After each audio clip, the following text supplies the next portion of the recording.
Committee will come to order. We're here today to consider the President's budget request for the U.S. Forest Service for FY 2020. Before I begin this morning, I do want to extend the committee's condolences over the loss of Forest Service firefighter Captain Daniel Laird of Yuba City, California. Captain Laird died on March 27th in a helicopter crash while working on a controlled burn on the Sam Houston National Forest in Texas. I think his death is just a reminder to all of us of the dangers that our wildland firefighters face every day when they go out there to go to work. So know that our thoughts, our prayers are with him, his family, and the entire Forest Service family. So it's good to have you back before the committee, Chief Christensen. The last time you were here, you were yet the interim chief, so congratulations on your appointment now to chief. So let's talk about the budget request. I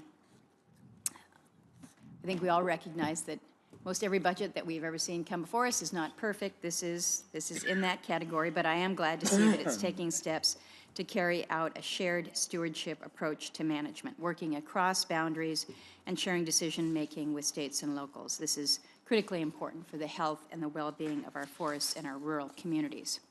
So you know I always have to talk about the Tongass when we're talking about our U.S. Our forests. Tongass, of course, is the largest national forest, but about 93% of its lands are off limits to most development, which certainly does not benefit the 32 islanded communities that are located there. It's really hard to have an economy when everything is off limits to you.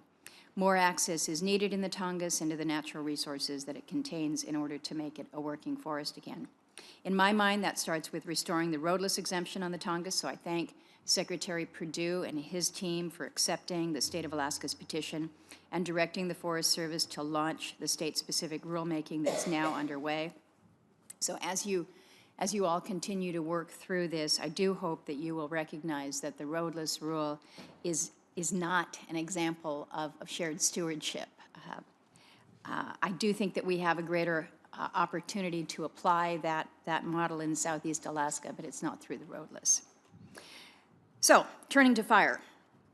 The Forest Service estimates that 80 million acres of its lands are at risk for extreme fire behavior. Last year, 8.8 million acres burned across the United States, and that was punctuated by the tragic Camp Fire in Northern California, where 86 individuals perished, making it the deadliest fire in state history. Last month, Governor Newsom issued an emergency declaration that curbed environmental litigation and activated the National Guard to help expedite fuel treatments near threatened communities in recognition of the urgent need to thin our forests and address the overwhelming costs of fighting fires. In 2018 alone, the Forest Service spent a record-breaking $2.6 billion on suppression. $2.6 billion on fire suppression last year, really unprecedented. And once again, the agency rated non-fire accounts to pay for rising suppression costs. But beginning in this fiscal year, we've got a new regime effectively out there. The Forest Service and Interior will have the fire fix that we passed in the FY18 omnibus to cover firefighting costs that exceed regular appropriations. The Fire Fix budget framework treats wildfires more like natural disasters to end this destructive practice of fire borrowing and to stabilize operations in the non-fire programs. So I'm going to look forward to really seeing how this works, because for years we have heard, as we've talked with folks in different agencies, we don't have the resources and everybody blames fire. Well, now supposedly that we are working to address that. I do hope that we will hear some better reports from the various agencies. And while I do support the fire fix, I am concerned that this budget does not invest enough in the management of our forests to reduce the risk of a wildfire. Congress also included several modest forest management reforms in the FY18 Omni and in the new Farm Bill. So I'm going to look forward to hearing from the Forest again how it's utilizing those tools. So you've got some new things to work with out there, and so how you move forward is going to be of interest to this committee. I do maintain, however, that these reforms are simply not enough to improve the health and resilience of our national forests.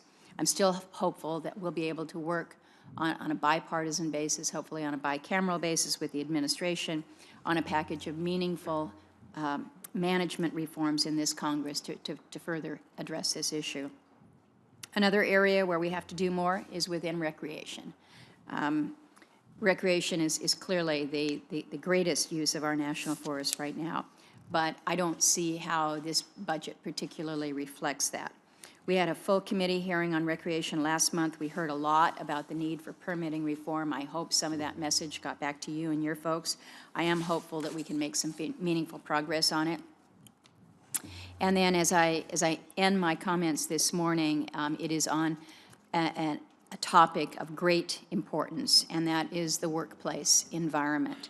The Forest Service will never effectively carry out its multiple use mission if the workplace environment is not safe, if it's not respectful, and it's not free of harassment and retaliation of all kinds. You and I, Chief, have had an opportunity, great opportunity to discuss this, but I think that creating a positive workplace environment must be priority number one for you within the agency. So I look forward to learning more about your efforts in that area.